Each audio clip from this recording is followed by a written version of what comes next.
날씨가 더워서 오늘 설교가 좀 시원한 설교여야 되는데 설교 서두부터 여러분들 좀 약간 열을 받으실지 모릅니다.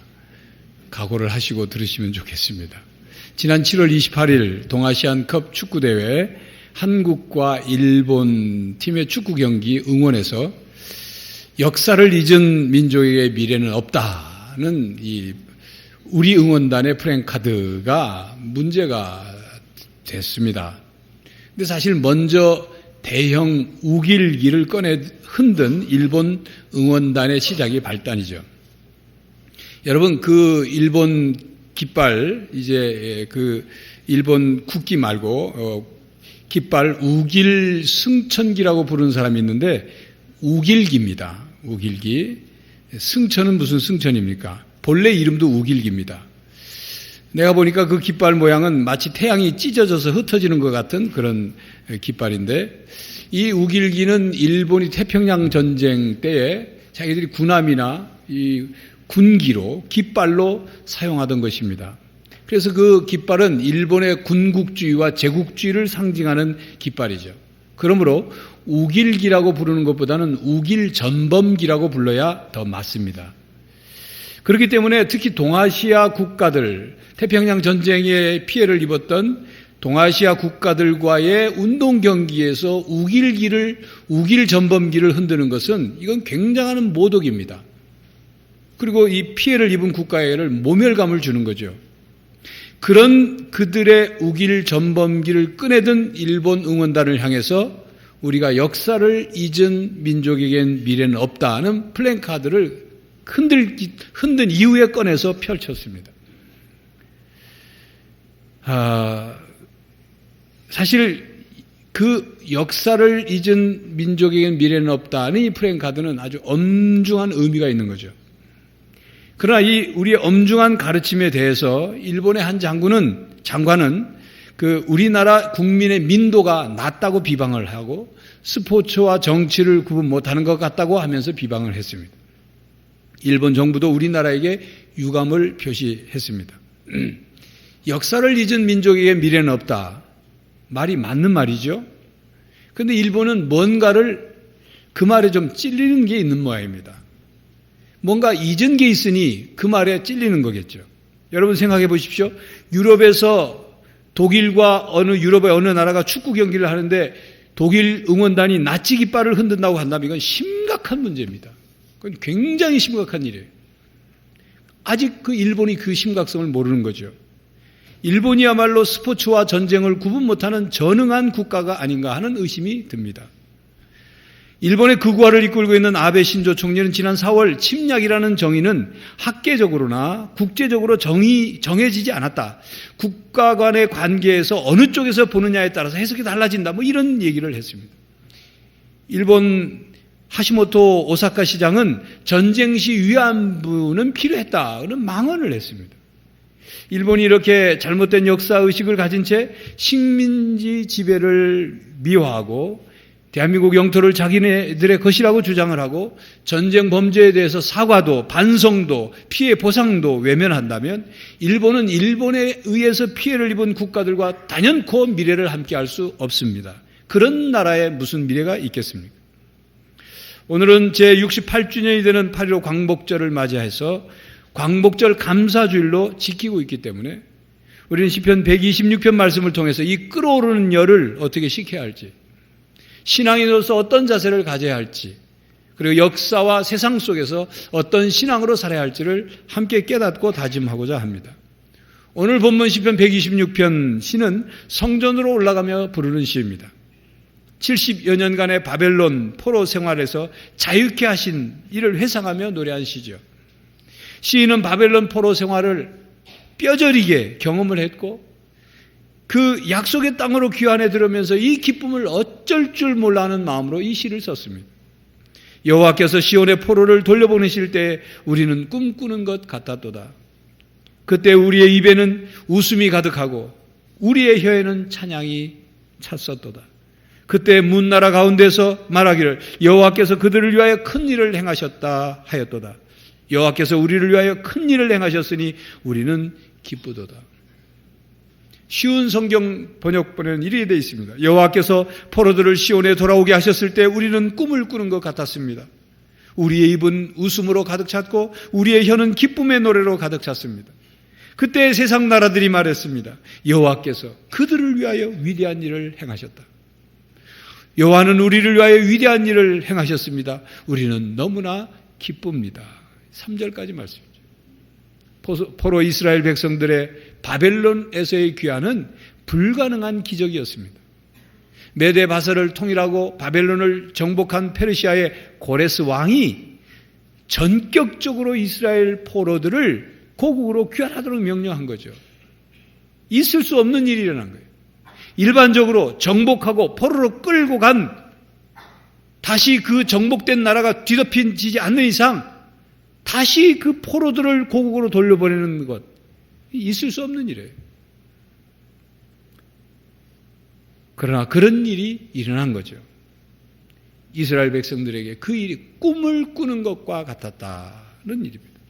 그리고 이 일은 예레미야 선지자의 예언을 통해서 이스라엘 백성이 포로로 끌려갈 것과 포로에서 다시 회복해 귀환할 것을 예언한 예언대로 이루어진 것이기 때문에 이스라엘 백성들은 이게 우연히 일어난 것이 아니라 하나님의 예언이 성취되는 하나님이 행하시는 일로 받아들이고 감사하고 찬양하고 있는 것입니다. 여러분, 우리나라의 8.15 광복 해방도 기적처럼 일어났습니다. 하나님께서 우리 민족을 사랑하셔서 큰 일을 행하셨습니다. 포로에서 귀환하는 이스라엘처럼 우리나라의 이 해방의 기쁨은 이루 말할 수 없는 기쁨인 것입니다. 그러므로 8.15 광복절을 맞이하면서 우리는 이 광복을 이루어 주신 하나님께 감사를 드려야 할 것입니다. 그런데 여러분, 이스라엘 백성들이 왜 바벨론으로 포로로 끌려갔습니까? 하나님께서 애굽에서 종살이하던 이스라엘 백성들을 출애굽해서 해방시켜 주셨죠. 그리고 약속의 땅 가나안 땅을 정복해 들어가고 그곳에 살게 하셨습니다. 그리고 그들에게 그 약속의 땅 가나안에서 살아가면서 하나님의 백성으로서 하나님께서 주신 사명, 즉 이스라엘이 온 세계 속에서 감당해야 될 사명을 주셨습니다. 그렇지만 그들은 오히려 그 사명을 감당한 것이 아니라 오히려 우상을 숭배하고 도덕적으로 타락했고 하나님의 명령을 불순종하고 하나님과의 언약을 파기했습니다. 선택된 민족, 거룩한 백성으로 살아야 할 이스라엘 백성들은 사명을 잘 감당하느냐 못하느냐 하는 그런 차원이 아니라 사명을 잊어버렸습니다. 이스라엘 백성들은 하나님께서 그들에게 어떤 일을 행하셨는지를 잊어버렸어요. 하나님과의 언약을 잊어버렸습니다. 하나님께서 하나님이심을 잊어버렸습니다. 그 결과 선지자들이 이스라엘의 멸망을 경고하는 예언을 그렇게 많이 했음에도 불구하고 그들은 듣지 않았어요. 그리고 결국 북이스라엘이 먼저 멸망하고 남유다까지 멸망해서 바벨론으로 포로로 끌려가게 된 것입니다. 그렇게 70년 동안 포로 생활을 한 거예요. 포로로 끌려간 사람들은 70년 동안 조국을 생각하며 날마다 밤낮으로 울면서 조국을 그리웠어요. 조국에 남아있는 사람들도 이 피폐해진 땅에서 신음하며 살 수밖에 없었던 것이죠. 이스라엘 백성들은 잘 잊어버렸습니다. 그들의 문제점은 너무도 쉽게 잊어버린다는 거예요. 하나님의 은혜를 잊어버렸고 하나님의 손길을 잊어버렸고 하나님께서 살아계심을 잊어버렸고 하나님과의 약속을 잊어버렸습니다. 그래서 조금만 어려우면 불평하고 원망하고 하나님을 신뢰하기보다는 언제나 눈에 보이는 것만 쫓아갔어요. 하나님을 잊어버리고 눈에 보이는 우상을 섬기고 하나님을 잊어버리고 자기의 힘을 의지하고 하나님을 잊어버리고 열강의 힘센 나라와 어떻게 결탁해서 도움을 받을까? 거기에 전전긍긍이었어요. 여러분, 심리학에는 에빙하우스의 망각곡선이라는 이론이 있습니다. 독일의 심리학자 헤르만 에빙하우스가 16년 동안 인간의 기억 능력과 망각하는 것을 연구를 해서 발표를 한 거죠. 인간의 기억은 시간이 지나면서 점점 잊어버린다. 망각이 일어난다는 거예요. 그 망각 곡선이 퍼센테이지가 시간에 따른 퍼센테이지가 나옵니다. 무언가를 학습하고 인지한 기억한 것을 20분 후면 42%를 잃어버리고 1시간 후에는 55%, 9시간 후에는 65%, 하루가 지나면 66%, 6일이 지나면 75%, 1개월이 지나면 79%를 잊어버린다고 합니다. 그 실험에서 인간이 잊어버리는 것, 망각하는 것은 당연한 생리현상이고 인간의 두뇌는 잊어버리도록 만들어졌다는 것이 그의 주장입니다. 그런데 그렇게만 그 연구 결과로 말하는 것이 아니라 그러나 반복해서 학습을 하면 그 망각의 주기에서 벗어나서 오랜 기억을 할 수 있다. 그 얘기를 합니다. 어떤 점에서 망각이라는 것은 하나님께서 인간에게 주신 축복이죠. 누가 나에게 잘못한 것, 서운하게 한 것, 누가 나에게 돈 떼먹고 간 것, 날 괴롭힌 것, 이런 것 하나도 잊어버리지 않고 매일 눈을 뜨면 그것이 기억이 생생하게 살아있다면 어떻게 살겠어요? 아마 불면증, 고혈압, 심장질환으로 모두가 다 앓고 있을 겁니다. 열받아서 매일매일 지금도 또 생각나고 이랬어요. 잊어버릴 수 있다는 것, 인간에게 주신 하나님의 축복이죠. 그러나 꼭 기억해야 하는 것, 잊어버려서는 안 되는 것을 잊어버리는 것, 그것이 문제인 겁니다. 독일의 한 지도자는 나치 전쟁의 범죄 역사에 대해서 우리는 망각과 싸워야 한다. 잘못된 역사를 잊지 말아야 한다. 세계 역사의 잘못을 보면 자기 민족, 자기 나라의 그 잘못된 것을 잊지 말아야 한다고 역설을 했습니다. 시편 126편은 하나님께서 포로된 이스라엘을 어떻게 돌아오게 하셨는지, 하나님께서 역사를 주장하셔서 큰 일을 행하셨음을 고백하며 성전에 올라가며 부르는 노래죠. 하나님께서 행하신 일에 대해서 감사와 찬송을 부르는 시일 뿐만 아니라 이 시는 하나님이 어떻게 행하셨는지를 기억하게 하는 시입니다. 이 시를 부르며 올라갈 때마다 하나님이 우리 민족을 위해서 어떻게 하셨는지를 기억하게 하는 시죠. 그렇습니다. 하나님의 역사를 주관하시는 하나님임을 우리는 기억해야 합니다. 우리가 살아가는 이 세상이 하나님의 손안에 있음을 언제나 우리는 잊지 말아야 할 것입니다. 역사를 잊지 말아야 합니다. 일본만 역사를 잊지 말아야 하는 것이 아니라 우리는 더더욱 역사를 기억해야 합니다. 일본에게 식민지를 살았고 그리고 수치스러운 과거가 있다는 사실만 기억하는 것이 아니라 왜 그런 일이 벌어지게 됐는지를 기억하고 그것을 해결해 나가야 되는 거예요.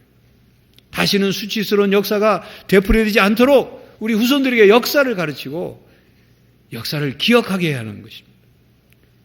뿐만 아니라 역사 속에 나라의 해방과 발전을 위해 수고하신, 희생하신 그런 우리 선조들을 잊지 말아야 하는 것입니다.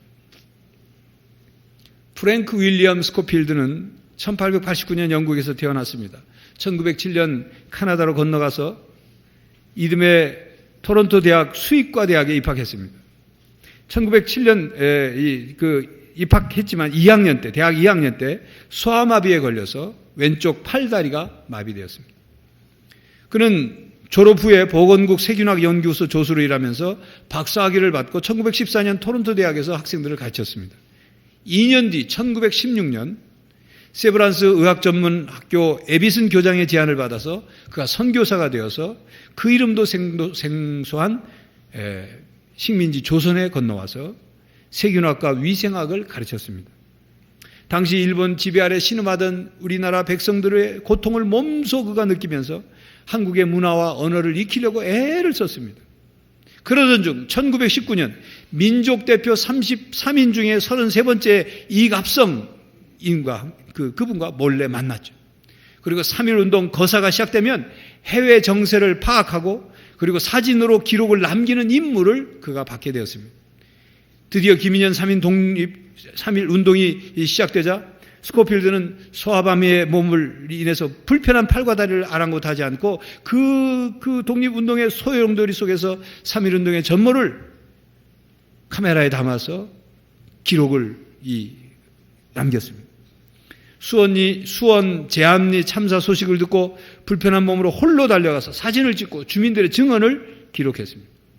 3.1운동이 끝난 후에도 선교사와 외국인이라는 강점을 이용해서 쉽게 출입이 허락되지 않는 형무소를 출입하면서 독립지사들을 면회하고 사비를 털어서 옷과 그리고 사식을 넣어줬습니다. 그리고 일제의 잔혹한 고문에 항의를 했습니다. 그런 활동 때문에 결국 4년 만에 추방을 당하죠. 카나다로 돌아가게 됐습니다. 카나다로 돌아가서도 3.1운동의 전모와 일제의 그 잔악한 행위와 극악무도한 폭력을 국제사회에 알리는 일에 얼마나 열심을 냈는지 모릅니다. 그리고 비록 한국엔 들어올 수 없었지만 돈을 모아서 그리고 가난한 어려운 고아와 가난한 학생들을 돕는 모금운동을 했죠. 그는 부패와 잘못된 그 악의 수렁 속에서 신앙의 힘으로 크리스찬으로서의 삶을 살았던 것입니다. 그가 온타리오 대학 교수직을 은퇴한 뒤에 1958년 7순의 나이로 다시 한국으로 들어옵니다. 그리고 서울대 수의과대학에서 학생들을 가르칩니다.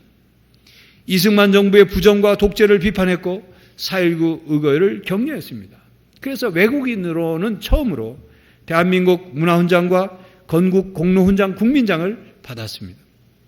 구두 한 켤레, 책 한 권까지 모두 나눠주고 1970년 세상을 떠났습니다. 그래서 우리나라 국립묘지 애국지사 묘역에 안장이 되었습니다. 프랭크 윌리엄 스코필드. 그가 한국에 있으면서 스코필드라는 이름을 쓰지 않고 그 스코필드의 이름을 한자, 우리 한글 이름으로 만들어서 석호필이라 이름을 지었습니다. 돌석자, 돌같이 굳은 의지를 가진 범호자, 불의에 대해 호랑이같이 무서운 사람, 도울필자, 어려운 사람을 돕겠다는 뜻을 담아 석호필이라 이름을 지었던 거죠. 그의 제자인 서울대 명예교수 이장락 교수가 34번째 민족대표 석호필을 기억하라는 제목의 책을 썼습니다. 성도 여러분, 피부색도 다르고 눈동자의 색도 다르고 자기의 조국이 우리와 다른 그 스코필드, 그분이 무엇 때문에 자신의 삶을 우리나라를 위해 바쳤을까요? 무엇 때문에 자기 조국을 뒤로 하고 우리 식민지 조선 땅에 와서 이 식민지 조선의 독립을 위하여 그렇게 애를 썼을까요? 눈물을 흘리며 씨를 뿌린 자는 기쁨으로 거두리로다. 울며 씨를 뿌리러 나가는 자는 반드시 기쁨으로 그 곡식단을 가지고 돌아오리라 라고 말씀하셨죠. 스코필드는 눈물을 흘리며 씨를 뿌리면 기쁨의 단을 반드시 거둘 것을 믿었습니다.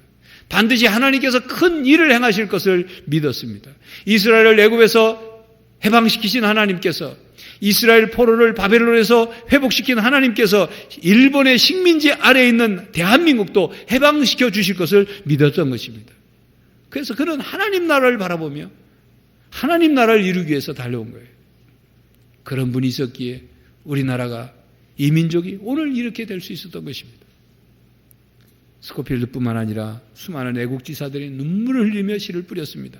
눈물을 흘리며 나라를 사랑했습니다. 눈물을 흘리며 하나님께서 맡기신 사명을 감당했습니다. 여러분, 눈물을 흘리고 마는 자와 눈물을 흘리며 씨를 뿌리는 자는 다릅니다. 눈물을 흘린다는 것은 슬프고 아프고 괴롭고 애절하고 뉘우칠 때, 뭔가를 뉘우칠 때 눈물을 흘리죠.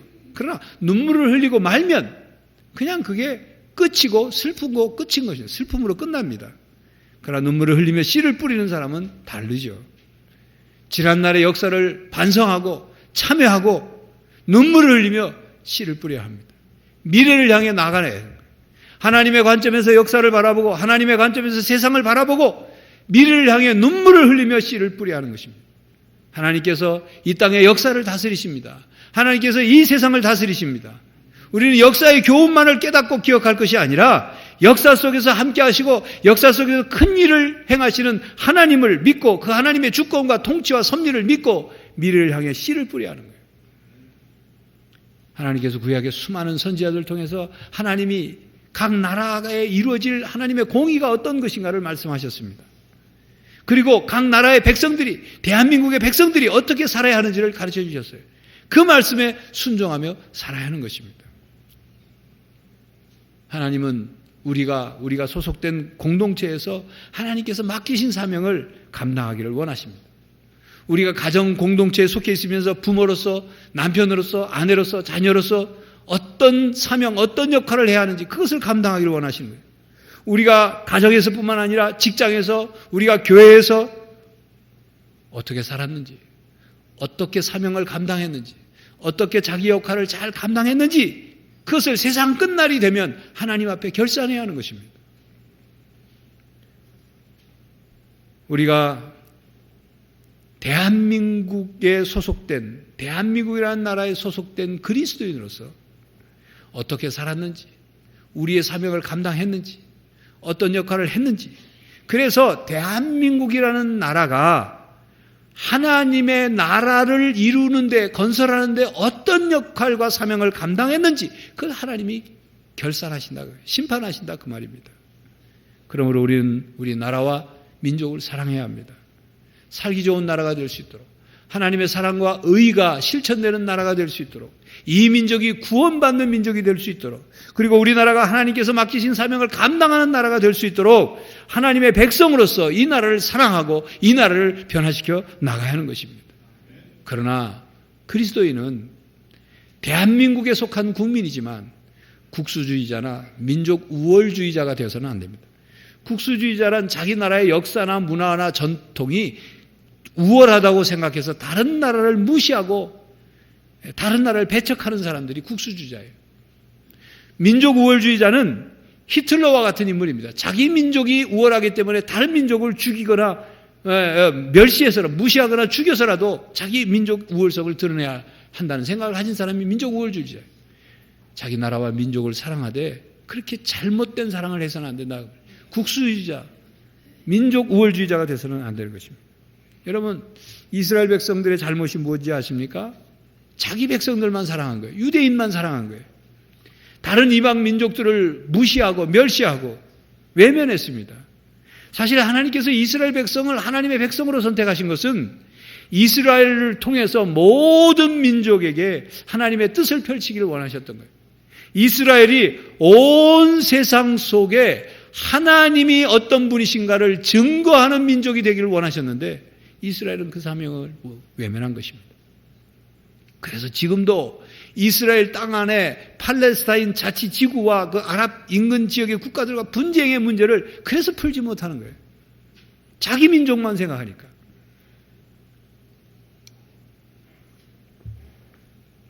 (2001년 1월 26일) 눈 내리던 오후 7시 15분 일본 도쿄 신오쿠보역에 한 일본인 취객이 선로에 추락했습니다. 전동차가 들어오고 있었고 이것을 본 어떤 청년이 그를 구하러 뛰어내렸죠. 한국에서 온 26세 유학생 이수연 씨.